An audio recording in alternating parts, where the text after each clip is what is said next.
Hello student, अब जब last day हम लोगों ने देखा था तो हमको बैलेंस शीट दिया गया था और बैलेंस शीट के थ्रू हम लोगों ने रियलाइजेशन अकाउंट प्रिपेयर किया था, कैपिटल अकाउंट प्रिपेयर किया था और साथ में बैंक अकाउंट। मगर कुछ क्वेश्चंस ऐसे भी होते हैं जहाँ की हमको बैलेंस शीट प्रिपेयर करके नहीं दिया जाता। हाँ, क्वेश्चन में वो इन्फॉर्मेशन, उससे रिलेटेड, बैलेंस शीट से रिलेटेड इन्फॉर्मेशन हमको प्रोवाइड कर दिए जाते हैं और उसके थ्रू हम लोगों को क्वेश्चन सॉल्व करना पड़ता है। तो जहां बैलेंस शीट नहीं दिया रहेगा वहां पे सबसे पहले हम लोगों को क्या करना पड़ेगा, मेमोरेंडम बैलेंस शीट प्रिपेयर करना पड़ेगा।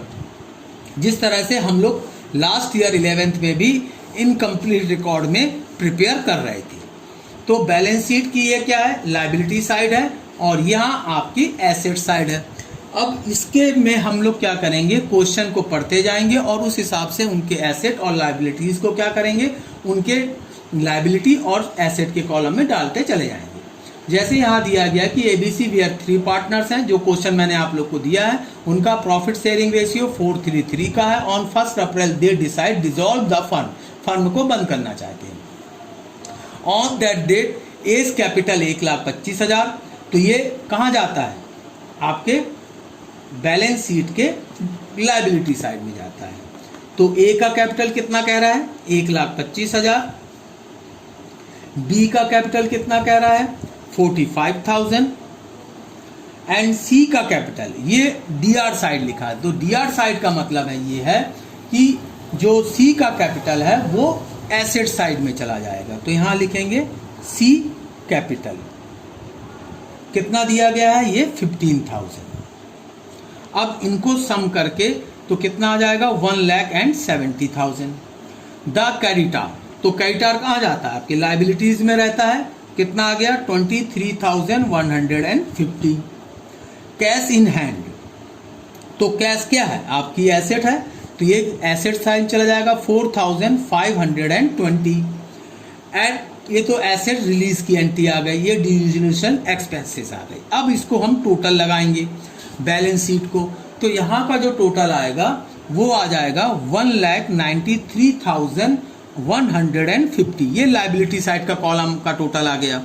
अब हम जब एसेट साइड का टोटल लगाएंगे तो जो भी डिफरेंस आएगा वो क्या बन जाएगा, सन्ड्री एसेट बन जाएगा। तो 193 में से 4,520 एंड 15,000 को माइनस करेंगे सम करके, तो सन्ड्री एसेट आ जाएगा 1,73,630। तो ये मेरा बन गया मेमोरेंडम बैलेंस शीट। अब मैं इसके थ्रू और एडजस्टमेंट के थ्रू क्या बना सकता हूँ, रियलाइजेशन अकाउंट बना सकता हूँ। अब रियलाइजेशन अकाउंट जब मैं बनाऊंगा वही अगेन फॉर्मेट बनाऊंगा। तो ये मेरा रियलाइजेशन अकाउंट का सबसे पहले डीआर साइड में क्या लिखूंगा, टू सन्ड्री एसेट, जैसे लास्ट क्वेश्चन में भी हम लोगों ने लिखा था। इसकी वैल्यू कितनी दी है, 1,73,630, जो बैलेंसिंग अमाउंट है। यहाँ पे क्या आ जाएगा, बाय क्रेडिटर कितने का है ये, 23,150। बस दो ही, एक एसेट और एक लायबिलिटीज है। अब इसके बाद मैं जो एसेट सेल आउट कर रहा हूँ, क्वेश्चन में गिवन है बाय कैश, उसको मैं सेल आउट कर रहा हूँ 1,44,910 में। अब जो क्रेडिटर्स कितने के हैं, 23,150। ये पेमेंट की एंट्री बन गई आपकी। अच्छा, एक बात और याद रखेंगे, कभी कभी इंफॉर्मेशन में जैसे क्रेडिटर्स हो गया, बिल्स पेबल हो गए, उनकी पेमेंट के बारे में कोई इंफॉर्मेशन नहीं होती कि हम उसको कितना पेमेंट किए। उस कंडीशन में हम लोग जो उनका अमाउंट होता है उसी को हम लोग क्या कर देते हैं, रिपीट कर देते हैं।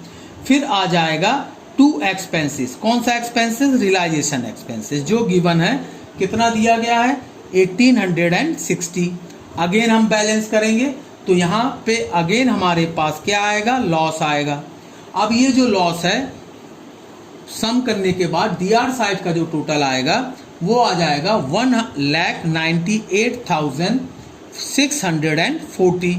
इसमें से इन दोनों 144 एंड 23,150 को माइनस करेंगे तो जो लॉस आएगा, बैलेंसिंग अमाउंट आएगा 30,580 आ जाएगा। अब ये तीनों पार्टनर में ए बी सी, में इनके ओल्ड रेशियो में बढ़ जाएंगे। तो ए का शेयर कितना आ जाएगा 12,232, बी का आ जाएगा 9,174 and C is also got 174। तो ये मेरा बन गया realisation account without any balance sheet, जहाँ पे कि हमको बैलेंस शीट ना दिया गया हो। अब इसी के थ्रू हम लोग क्या बना सकते हैं, पार्टनर कैपिटल अकाउंट बना सकते हैं और साथ में बैंक अकाउंट भी बना सकते हैं। तो इस तरह से इस चैप्टर में आप लोगों को ये चीज इंफॉर्मेशन क्वेश्चन में कुछ प्रोवाइड होंगी, उनके थ्रू आपको realisation account, capital account and balance sheet बनाना पड़ेगा। Thank you.